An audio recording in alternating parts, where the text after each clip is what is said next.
I'm Donna Heitmanick, the administrator of the Facebook page, Science of Reading, What I Should Have Learned in College.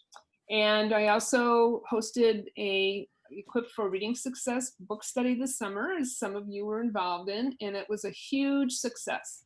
And so one of the things that people wanted to do was to reconvene every so often to double check and see what was going on, because this is such complicated work and we're doing such great work, but a lot of us don't know what we're doing, sort of, and I'll be the first to admit it. So why not keep practicing and getting better at our skills? So about a month ago, I put out a plea to the members if there was anyone out there who wanted to do a workshop, and dear Jennifer answered my plea. So we're here tonight because she has, she's an expert in this, some really good expertise, and I'm going to read her bio to you. Jennifer Cerra has been working with students as an educator since 1998. She received her BA in English Literature from Boston University and her MA in Elementary Education from Lesley University. She is also a certified reading specialist and Orton-Gillingham practitioner who received training through Fairleigh, yep, Dickinson University, an accredited IMSLAC program. After working in the public school sector for over 20 years, Jennifer decided to dedicate her passion for literacy instruction to private students struggling to read and founded READ Intervention. When she is not helping students achieve their reading goals, she is spending time with her amazingly supportive husband, who's very good at technology, I might add. He is, yeah. And 3 beautiful children and 2 fur babies. Okay, Jennifer, thank you so much for doing this for us. It's going to be fabulous because I know, because I saw the video. And I'm just so glad you're here. And for all those that are joining us, you're going to learn so much.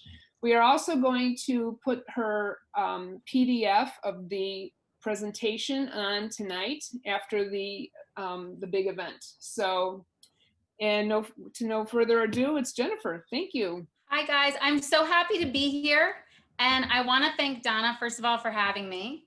And second of all, for the Science of Reading Facebook group, which I think has helped so many people and really shown a light on the current state of literacy and just this need to understand the science and really change how we teach reading. So thank you to you as well. You're welcome. Yeah. So I'm going to be playing a video. It's actually an excerpt from my online training tutorials. So rather than have me going through the PowerPoints, it's already actually done. So we're going to be playing that. So first, I'll really explain how to administer the past. And then I'll show you a little video that also is of me administering it with a student, so you can see how it looks. All right. So without further ado, make that bigger, and here we go. Administering and Scoring the Past, presented by Jennifer Cerra, Certified Reading Specialist and Orton-Gillingham Practitioner. This is the Phonological Awareness Screening Test, otherwise known as the PAST, and it was created by David Kilpatrick. If you would like to download a free copy of the PAST, you can go ahead to this website, www.thepasttest.com. So now in this slide, we're going to talk about how the PAST is set up, and we're going to begin discussing how we would administer it.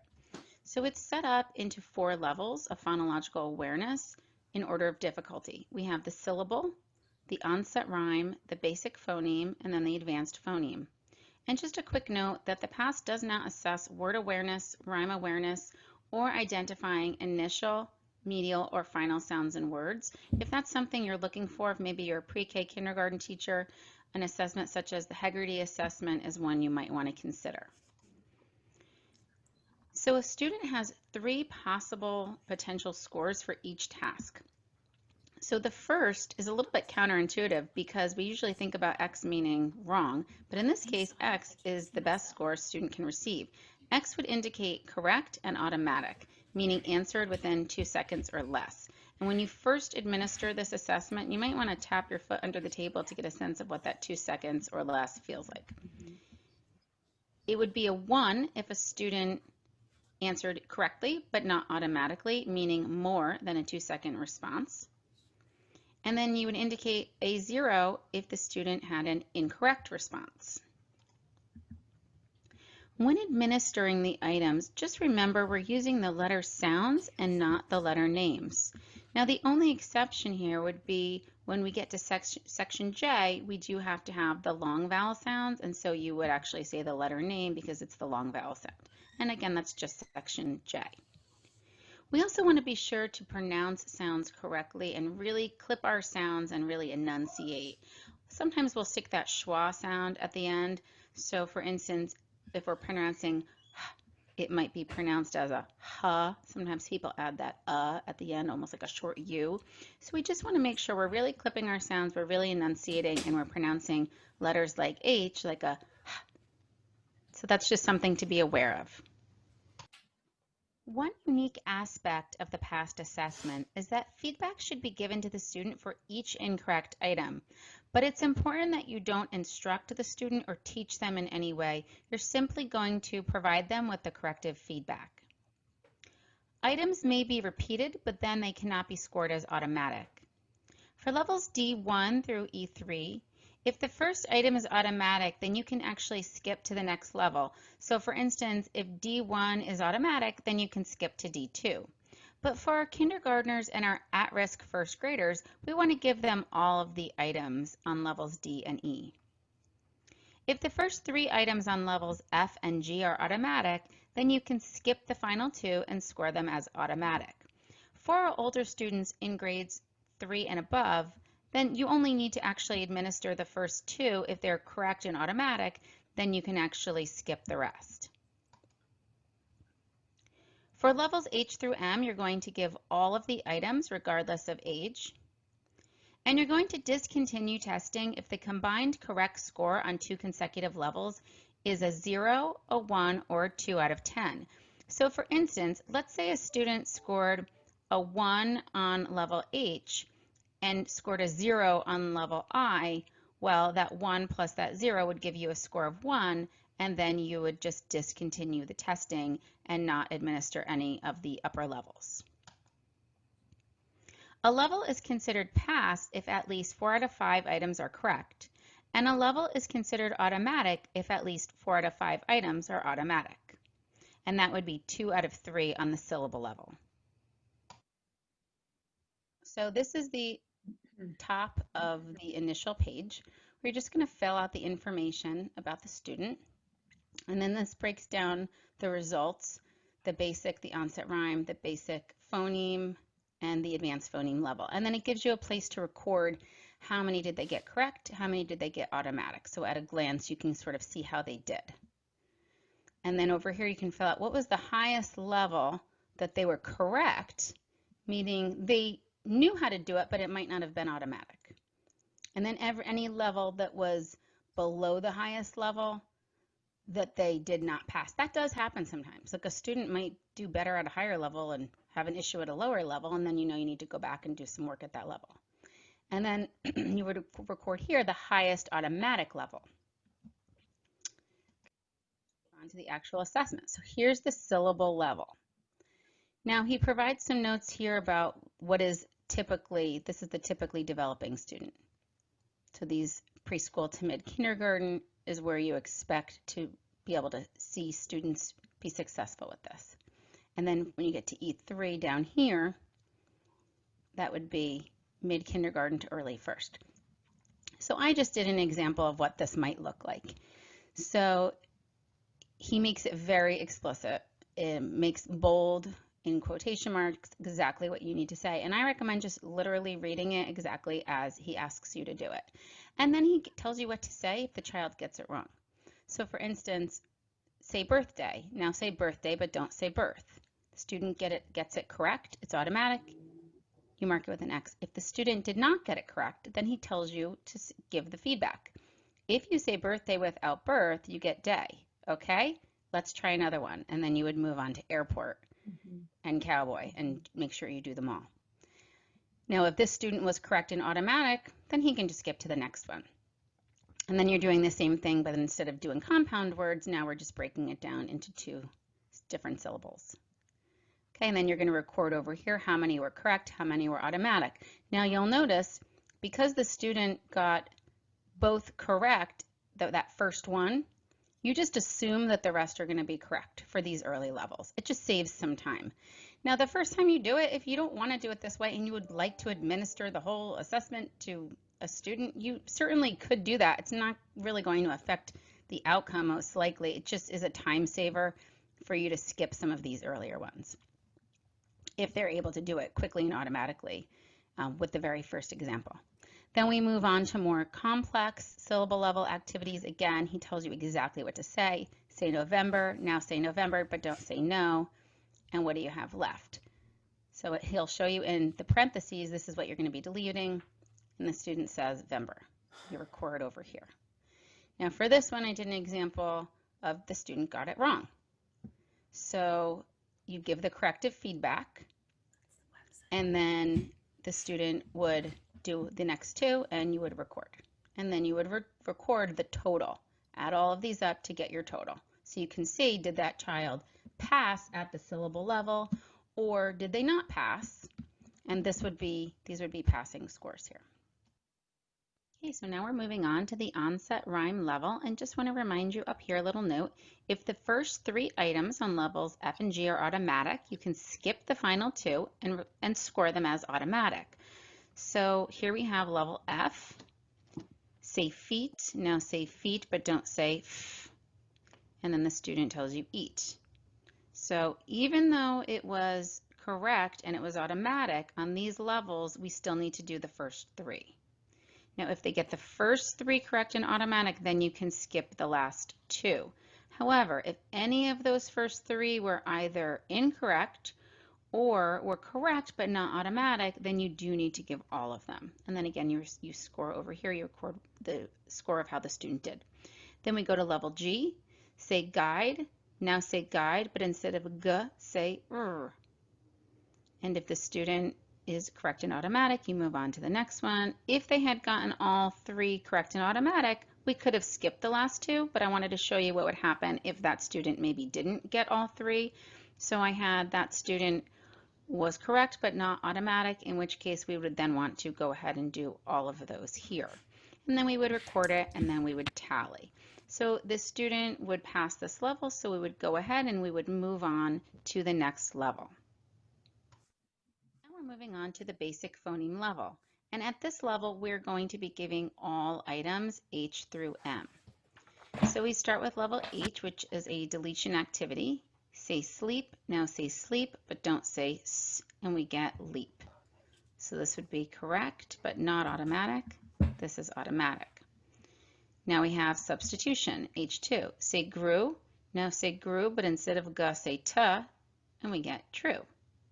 Correct, correct, but not automatic. Automatic in the last one, so we would tally our scores, and then we can see at this level, the H, the student is correct, but not automatic. So at this level, we would want to work on some automaticity to try to help that student increase the speed. Then we have a level I, say went, now say went, but don't say t. So we're deleting that final sound, and went becomes when.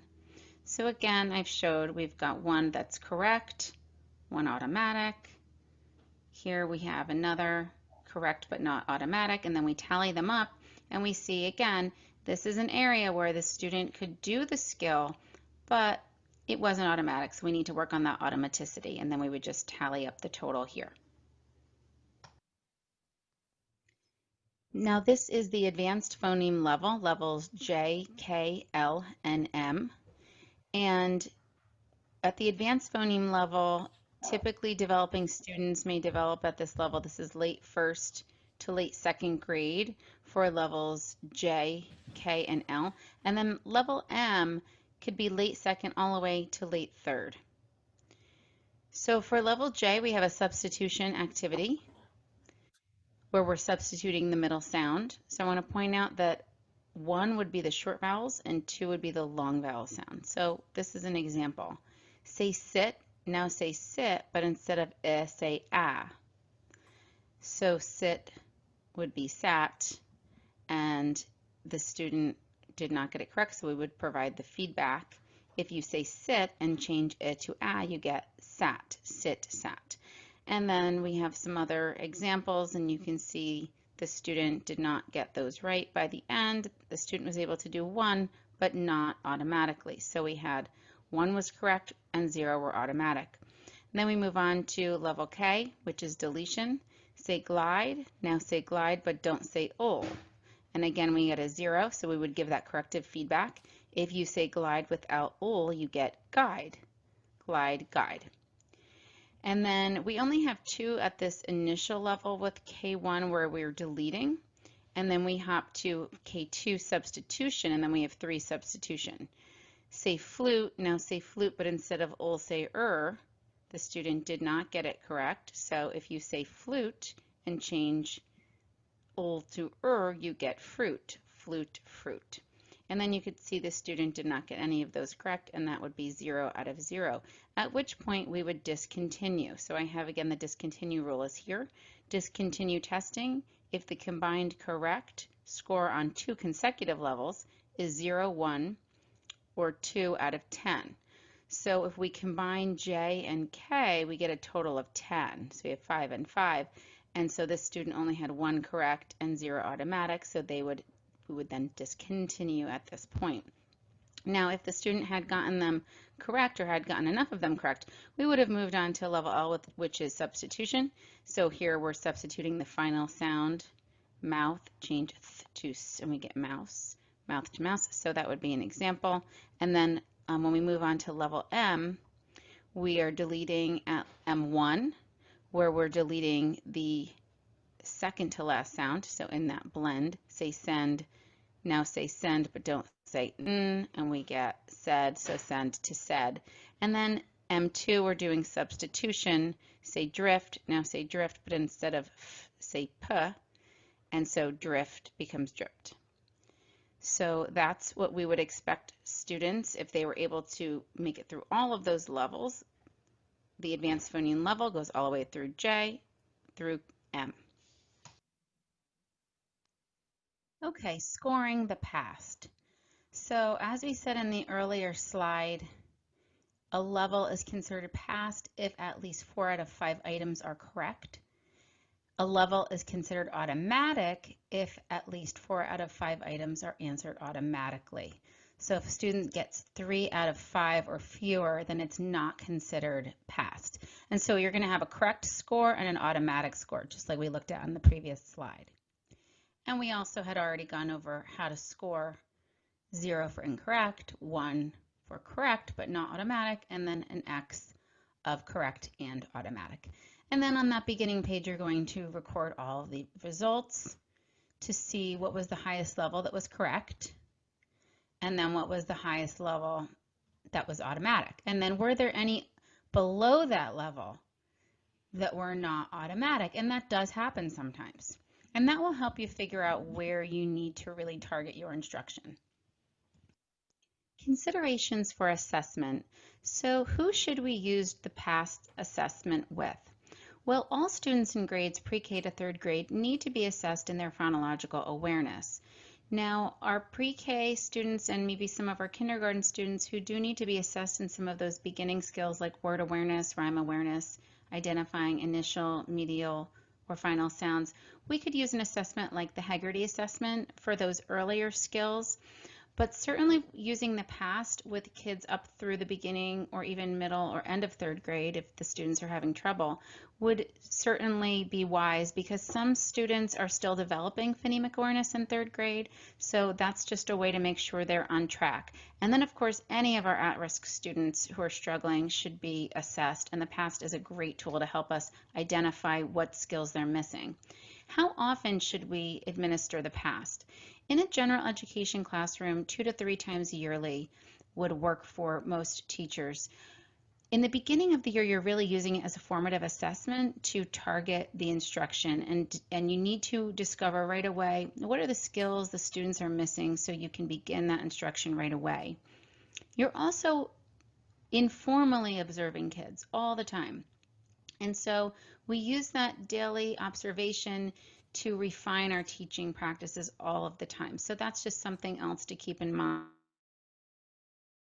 Use the past as a formative assessment tool, but then every time I'm working with that child, I'm constantly observing, I'm seeing how they're doing, I'm taking notes, and I'm refining my instruction. So I generally don't give the past again after that initial formal assessment until I feel the student is ready to exit, and then I will give them the past again just to make sure that my observations were accurate, and I want to make sure that that student really is ready to no longer receive that intervention.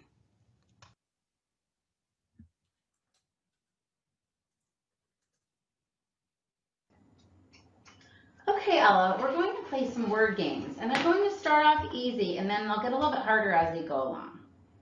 Okay, you all set? Ready to begin? Mm-hmm. Okay. Say sidewalk. Sidewalk. Now say sidewalk, but don't say side. Walk.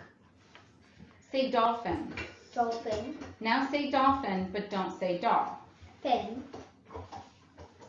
Say tornado. Tornado. Now say tornado, but don't say tor. Nado. Say instrument. Instrument. Now say instrument, but don't say in. Instrument. Say joke. Joke. Now say joke, but don't say j. Oak. Say rise. Rise. Now say rise, but don't say Eyes. Say read. Read. Now say read, but instead of say n. Need. Say her. Her. Now say her, but instead of say Fur. I'm going to move on to the second set.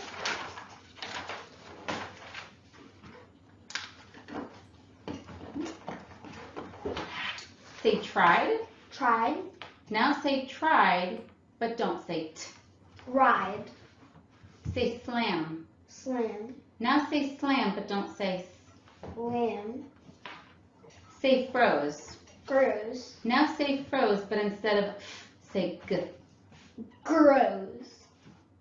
Say trees. Trees. Now say trees, but instead of t, say Freeze. say fries. Fries. Now say fries, but instead of say p. Prize. Say port. Port. Now say port without the t. Pour. Say cold. Cold. Now say cold without d. Cold. Say same. Same. Now say same without Sam. If you say same without you get say. Same, say. See how that works? Say place. Place. Now say place without s. Pla. If you say place without s, you get play. Place, play. Say need. Need. So now say need without d. Need. Say hit. Hit. Now say hit, but instead of it, say at. Hat. Say when. When. Now say when, but instead of f, say if. When. When we say when and we change f to if, we get when. When. Say tool. Tool. Now say tool, but instead of oo, say f. Tail. When we say tool and we change oo to f, we get tell. Tool, tell. Say gate. Gate. Now say gate, but change a to o. Goat. Say cape. Cape. Now say cape, but change a to e. Gape. If we say cape and change a to e, we get keep. Cape, keep. Okay. Say try. Try. Now say try, but don't say Tie. Say slope. Slope. Now say slope, but don't say Slope. Soap. Soap. Say snail. Snail. Now say snail, but instead of n, say t. Sail. So if we say snail and change n to t, we get stale. Snail, stale. Say flows. Flows. Now say flows, but change ol to Froze. Froze. Say glean. Glean. Now say glean, but change ol to Green. Say foam. Foam. Now say foam, but instead of say n. Phone. Say jet. Jet. Now say jet, but instead of t, say Gem. Say both. Boat. Now say both, but instead of say t. Buff. If we say both, and instead of we say t, we get boat. Both, boat. Say wrote. Fruit. Now say wrote, but change t to p. Rope.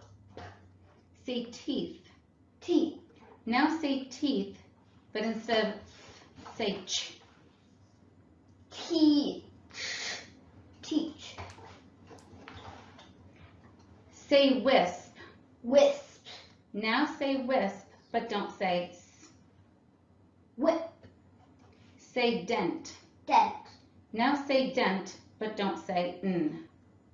Dent. Say ripped. Ripped. Now say ripped, but instead of p, say s. Wrist. Say soft. Soft. Now say soft, but instead of f, say ul. Salt. So if we say soft and we change f to ul, we get salt. Soft, salt. Say taste. Taste.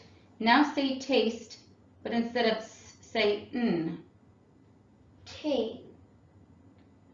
If we say taste and we change s to n, we get taint.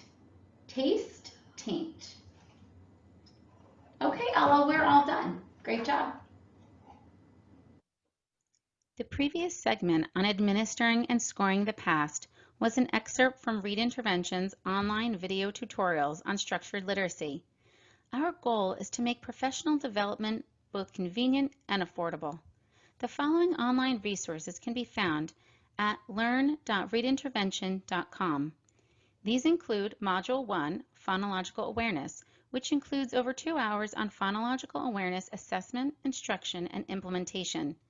Module 2, Phonics, which includes over 6 hours of phonics videos covering all phonics concepts, as well as common prefixes, suffixes, and spelling rules. And finally, our structured literacy materials, which include over 400 PowerPoint slides, as well as access to printed materials for assessment and implementation that are available for download.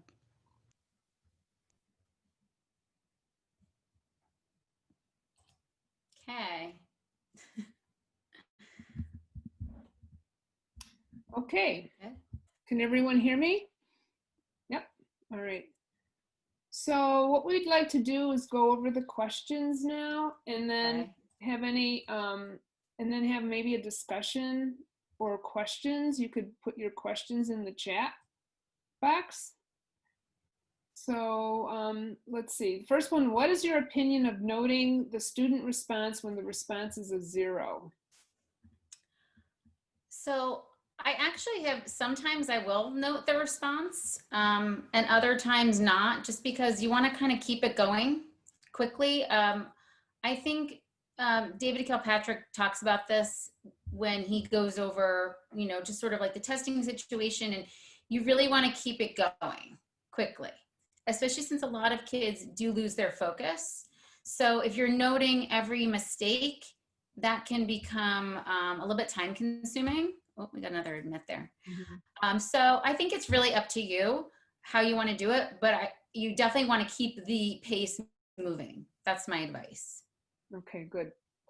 All right. What if the student asks you to repeat and claims they couldn't hear you? Yeah. Yeah. So you do need to repeat it. You do want to repeat it, but you can't score it as automatic.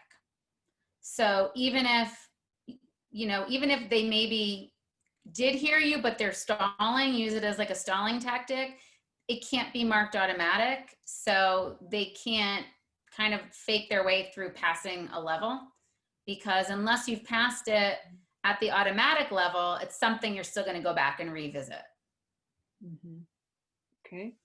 So for clarity, if administration is online, I recommend the student and teacher wear a headset with a microphone. That's what someone said. Okay. Yeah, I keep a mic. Here's my mic. $60 on Amazon. Yeah, I did purchase a microphone when I started doing the exclusive online tutoring. I found it was really helpful because otherwise it's hard for the kids to hear you. Mm-hmm. I agree. Or you could get earbuds work too. You can also do earbuds. Can you get a headphone with a mic on it too? Uh-oh, we're frozen.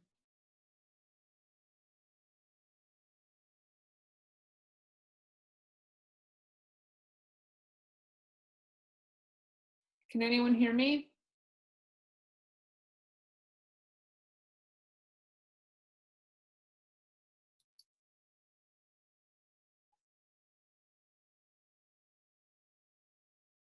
But not corrected. Yeah.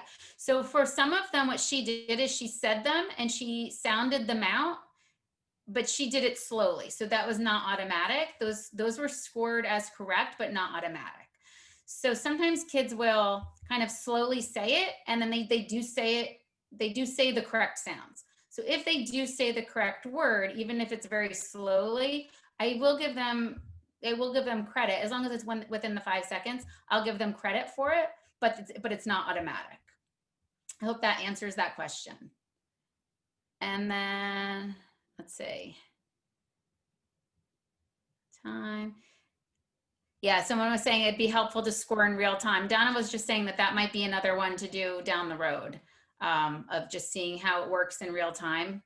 Mm-hmm. That just becomes a little complicated unless we kind of did it with an adult to have a student do that because of the confidentiality issues. That was actually my daughter.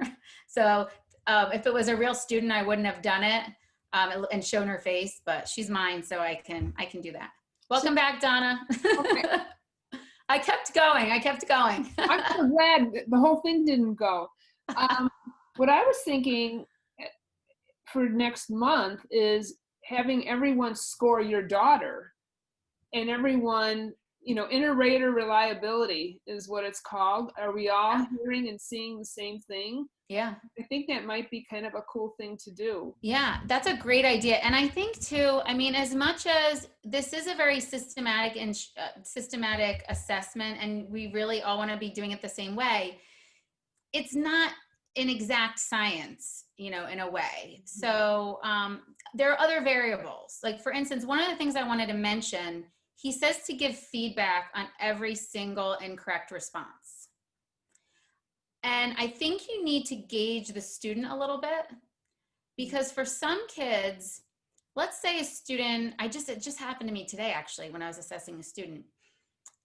They get the first 2 wrong, right, on a section. Let's say you're scoring section H, right? They get the first 2 wrong. So you already know this is something I need to address with this student. They already didn't pass, right? And then they get the 3rd one wrong. And now you're giving them feedback again. So now they know, oh boy, I got that one wrong too. And then they get the 4th one wrong. And then, there's feedback again. And I could sense this child starting to become very anxious because she knew she was getting everything wrong, because every time I gave her feedback, it was just confirmation that what you said was wrong. Right. So I chose to not give her feedback on every single wrong item because I could see it was causing her anxiety. So once I know for certain the child did not pass the level, I sometimes will not continue. Like I'm not, like if they get all 5 wrong, I may not give them feedback on all 5 if I sense that that child is becoming anxious. So you do have to make decisions based on the moment sometimes. So it's just something to consider that I've experienced, because a lot of these kids are very nervous and they're used to having a hard time and they can become upset. So just keep that in mind about the feedback. That's just my kind of 2 cents about that. Okay, there's another question here. With virtual administration, our teachers have noticed words with P and B are the ones that are hard to discern. It was suggested that we might switch those words out for virtual assessments. What do you think about that? Yeah, I mean, as long as you're following that particular skill, if you have the Equip for Reading Success book, you can go into that level. If I'm doing H1, I can pick any word from H1. You could pick the words you want to pick. And in fact, he does say in his book, you don't have to do the past. You can actually just pick a level and choose 5 words from that level to see how a student is doing, engage how they're doing. You don't necessarily have to use the past to do that. So absolutely, if the teachers don't have microphones and it's hard for them to articulate and it's hard for the kids to hear, by all means, switch it out. As long as you're sticking to those words that are in there and you're following the pattern, go for it. Great idea. Jennifer, can I ask a question in that regard? Yeah. So it's interesting to consider that, right? Because if there's 5 or 6 items per level, yeah, you're not doing a complete phoneme analysis. So the idea that you wouldn't be doing, my instinct was like, but then you wouldn't get any but or duh information, right? But you're not, of course, doing a comprehensive phoneme analysis in this. You're doing a sampling of the concept of deleting or the concept of manipulation or whatever. So yeah, so it actually, I wouldn't think that we would want to use all the same phonemes or the like, but we're going to find, you know, just audiologically that the high frequency F, V, S, Z, if you look up, there are higher, I was a former audiologist, there's higher frequency sounds. And so particularly if you are a person of advanced age, I myself just found a high frequency hearing loss, you know, that these sounds could just become increasingly difficult for you to hear. And so we don't want to penalize the child for their production. So I think that that's something to be sensitive to ourselves as well, is what can we hear well? And if we have any hearing loss or any difficulty hearing those sounds, we need to set the kid up for success. Yeah, absolutely. So that's interesting. Yeah. And I think, you know, if the student hears the word and then gives you a word back that's not a real word, that would be interesting. I've never actually had that happen, what was described there about switching, you know, the sounds that you do get that with the F and the V. Always have to have the kids feel what their mouth is doing, you know, when you're saying like a V versus the F, like you're biting your lip. So, but I've never actually experienced that with having them, you know, mix up those sounds that are similar to each other. Because usually when they make their mistake, it's more that it's kind of completely wrong, out of whack, you know. But to clarify, what I meant was that F, V, S as in Sam, Z as in Zeta, there are certain sounds that are difficult to hear. Oh yeah. So we as adults, and particularly those of us if we are aging adults who may experience some hearing loss that we may or may not be aware of, just looking for those patterns and those THs and other high frequency sounds. So just being mindful that there are sounds that you know, B and P are actually easy to hear, easier to hear, lower frequency sounds. So so particularly when we're using technology to consider what the errors are. Yeah, it definitely presents an issue with the phonemic awareness. I've had teachers that I still know that teach in the classroom, and they're using Heggerty, and they're trying to do it online. Like, this is really rough. We need to get a microphone because the kids can't understand what I'm saying. So yeah, it's a challenge. There's a question about a typical lesson after assessing with the past. Do you want to address that, or should we put that? I mean, I feel like it could be. Well, we kind of talked about maybe doing that in October or something like that. Yeah, but just like kind of a quick answer about that. He recommends doing 2 levels at once, that you're working on one level for automaticity, and then you're working on one level to really understand then how to actually perform that function. And so then that would be something you're maybe using cubes, or you're using some sort of manipulatives to teach. So I always have 2 levels going. I have that level that they can do it, but I'm working on the automaticity. And then I have the level where we're working at that skill, working at learning that skill.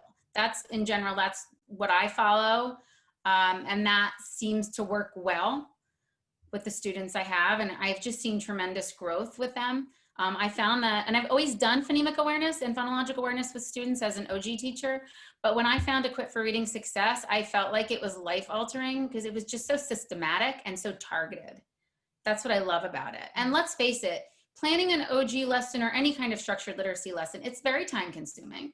So it's really nice to have one piece that's there for you that you're not having to pull, okay, what words, I used to do that. Well, what words am I going to use? And what's, Right. It's time consuming. Right. So I just love this book. I love this program. Yeah, it's all there for you. So Yep. to reiterate, when you're doing 2 levels at once, one is for automaticity without manipulatives, and the other is with manipulatives because you're teaching. Yeah. Okay. That's how I do it. Yeah. Okay. Makes sense to me. Okay. Did there used to be an E1 level?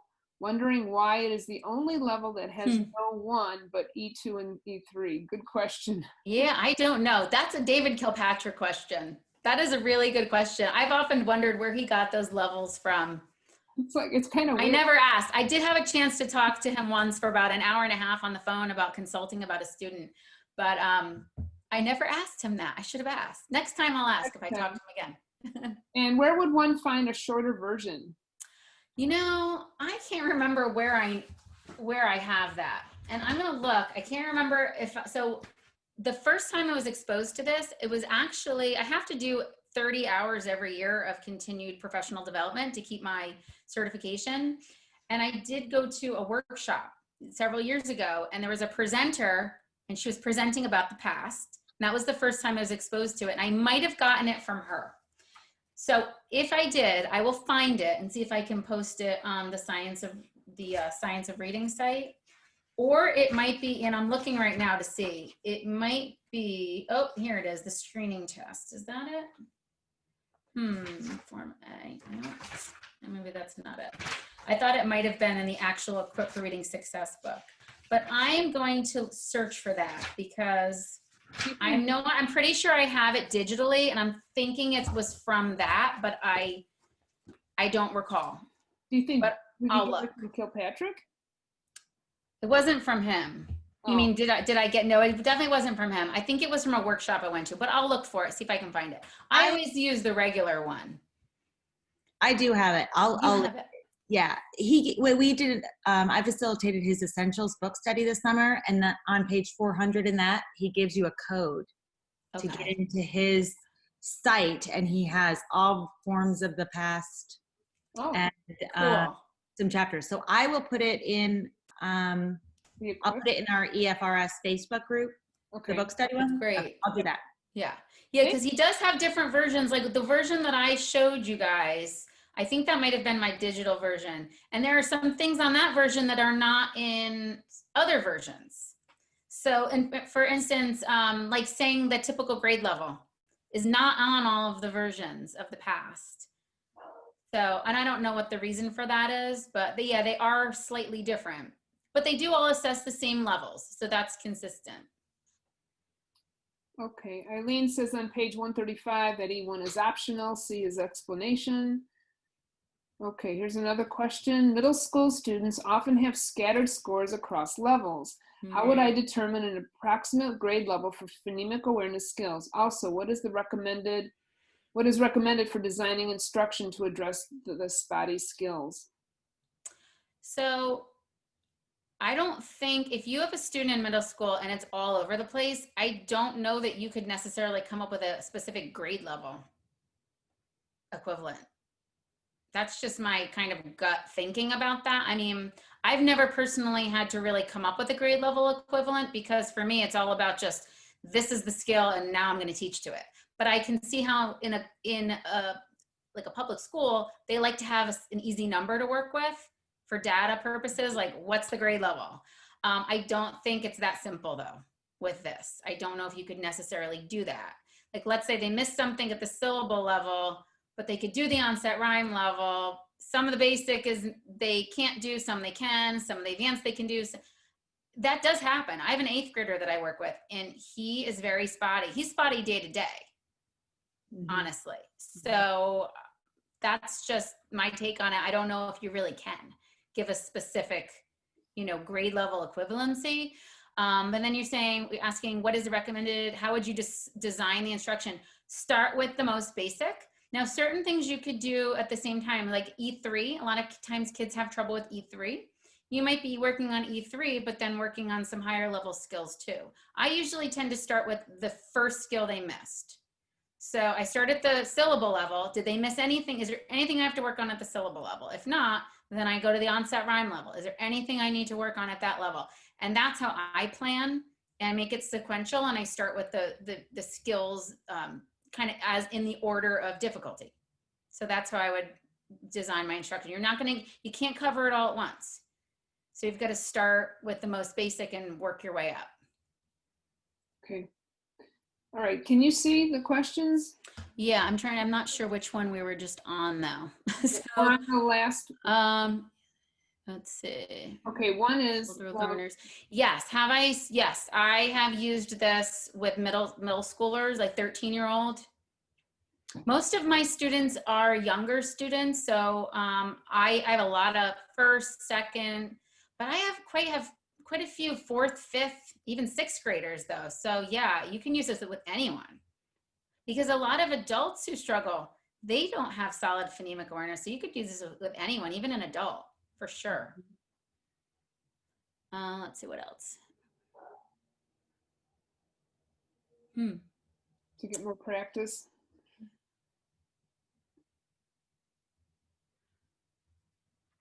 I've never done that. I've never done any kind of broader screening. I really would wish all schools would screen and use this tool. It's free, or something similar. Heggerty, using the dibbles, like something. We need screeners. We need to identify these kids. I was just telling Donna, I met with a friend's daughter tonight. She's going into 3rd grade. And she could not complete anything past level F going into 3rd grade, and nobody picked up on this. So this poor child she's crying on her Zoom sessions every day and thinks that she's dumb because she just hasn't learned this. So we need to, definitely using it as a screener would be a great way to go.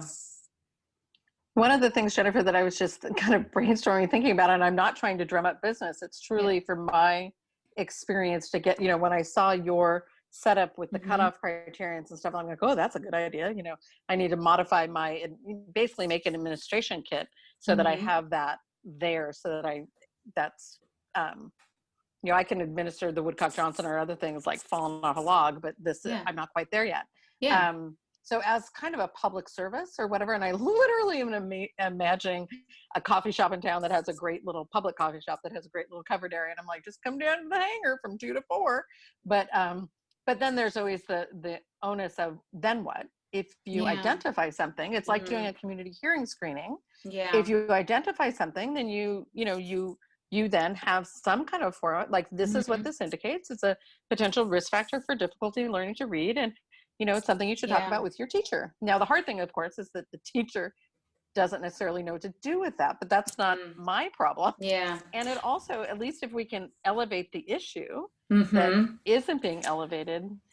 So I can suggest something. Years ago, when my kids were in preschool, I remember there was a speech pathologist that offered to come in. I want to say they were it was like the year before kindergarten, offered to come in and do speech screenings. And maybe that might be something, if you're thinking of trying to kind of reach out to the community, maybe look at your local preschools and see how you can reach out to them, and maybe offer to come in and do some free, phonemic awareness screening, because we want to identify these kids as early as possible. And we know in preschool, there's certain things expected that most preschoolers can do. And if they can't do those things, there's some red flags there. So that's something you could think about offering too. You know, I think I would really caution people to do any sort of screening for free, because you're opening up a can of worms for the school districts.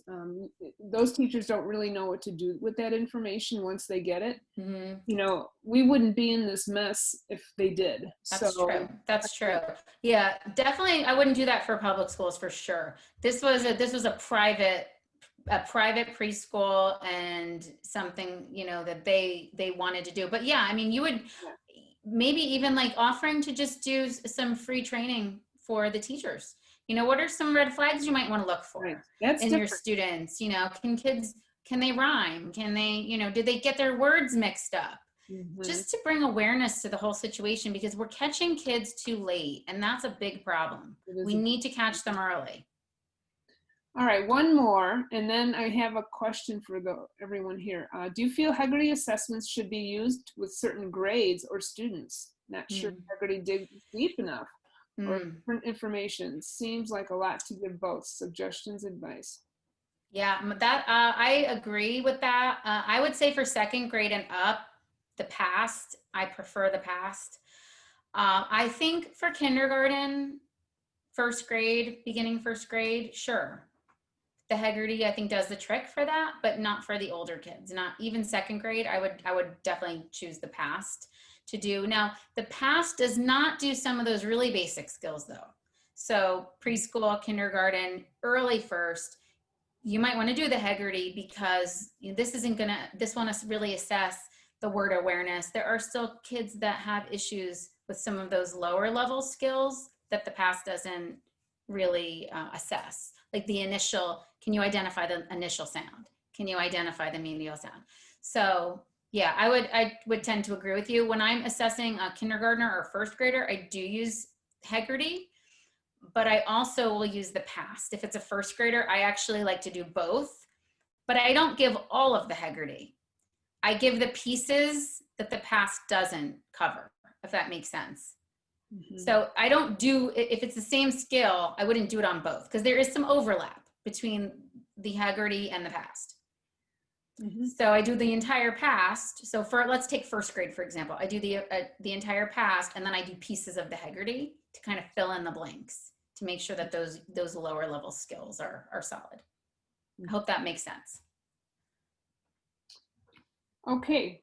All right, so for those of you still here, would you put in the chat box some things that you would like to see us do in the next couple months, some activities or something that you feel that you're not real strong on with Kilpatrick's work? Because I'm trying to do some long range planning of what that would look like for the rest of the year. My intentions are to meet every first Thursday of the month. So this is the first Thursday of September. We were going to meet October 3rd, I think, is the next one. Mm-hmm. Just kind of do, something like that. Mm-hmm. So, just some ideas of what we could look, and I see some ideas coming in. That's awesome. I also, just a quick note, I do modeling the 1-minute activities with manipulatives. I have, on my training modules, I have all of the levels I model with manipulatives, but I have some free ones that are up on my YouTube channel. Some video clips of manipulation with certain, I can't remember which level I have. I think it might be level H, I don't remember. But they're on my YouTube channel. If you go to my website, I have a link at the top that says sample videos. If you click on that, it'll take you to my YouTube site, my YouTube channel, and there's some videos on there, if that's helpful. I want to also say, somebody said something about how do I get my school on board. I love those podcasts, the Emily Hanford podcasts. Mm-hmm. You have to just spread awareness, see if you can get people who are in positions of power to listen. It's difficult. Yeah. That's one of the reasons I'm here, because I was in a public school, and sometimes your opinions are not welcome. And if you're in a school district that does not support this methodology, it's very difficult. And so I just decided I needed to do my own thing and needed to bring awareness.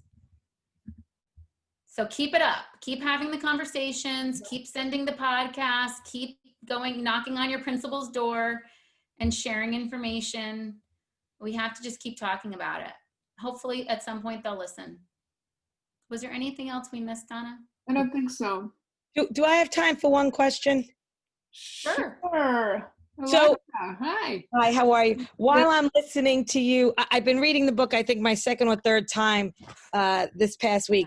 I actually hurt myself, so I can't get off the couch. Oh no. Yeah, I have a bad knee, so I have no, but I'm excited because I have so much to read and catch up on. But the book is really kind of starting to click. I'm texting a friend whose girl is going into second grade and is struggling. And I texted her today and I said, I think after the third time of reading the book, I think you have to do this. And she just texted me and said, is it something we can write down? Is it tactile? Can they move it around? Or is it just, audio? I said, it's just audio. And she said, well, I don't know if that's really going to work for her because, her mind goes a mile a minute and I don't know how that's going to work, but I'll try it. So what else can I tell her? Yeah. That will make her- So I think it's really, really important that when you're teaching a new skill, you need to use manipulatives with the kids because it's a very abstract concept, right? Like deleting a sound or substituting a sound. It's so abstract. The cubes, and I use a lot of the cubes, so you can use chips, but whatever you want to use. It brings it down. It makes it concrete so they can see it. And one of the things that David Kilpatrick mentions too, that especially with older students, ones that are already at least reading a little bit, maybe second grade and above, you can actually, when you introduce a skill, you can actually show it to them with letters. Yep. And then you can erase the letter and say, look, what happens when I remove this letter? What happens? Oh, look at that. And then say, we're going to practice some activities that will help you do this without looking at the letters, but we're just doing it based on the sounds. And then you use the manipulatives. Most of the students I work with have some sort of an attention deficit or some kind of impulsivity issue. So it's, this is typical. It's very hard for a lot of kids to sit still through this. So you can even start the first way, you can start with the letters and then you can go to a manipulative. The chipping. Yeah, you would just do one time to show them one word, just like this is what we're actually gonna be doing. Okay. But then the letters go away.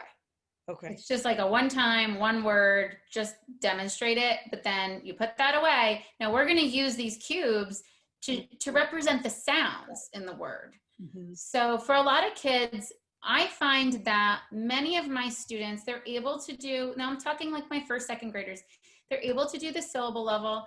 They're usually pretty good with the onset rhyme level, unless they're a severe problem. It's when they get to that basic phoneme level, they cannot segment those blends. And it's really, really important as teachers too, that we do not teach blends as one sound. They're not one sound, they're two sounds. It's very confusing for a student. Mm-hmm. When you're when you're teaching a blend as one sound, but then you're asking them to do phoneme segmentation and manipulation, they're not one sound, they're two. So just starting by, let's say you're working at the basic phoneme level and they're not ready to do a deletion yet, just have them start to pull down one chip for each sound, right? Flat, ooh, ah. Some kids finger spell. I have one little boy, he's very resistant to using cubes, but he'll put it on his fingers. Right. That works too. You have to just work with them. And one of the things when we're in my office, we can't do it virtually, but once they're able to do a skill, I toss a ball with them when we're working on the automaticity, and it's their favorite part of the lesson. So I'll say a word, say cat, I throw the ball, they grab it, cat. And then, say cat without k, and they toss it back to me and they say the sound. So we toss the ball back and forth just to kind of get them, because I want their mind to be off of what we're doing. We want them to be automatic. So once they know how to do the skill, you can do things like tossing a ball, you make it fun. Skipping. Yeah, and that's on page 45 in the Equip book. He talks about how you need to use words too. Yeah.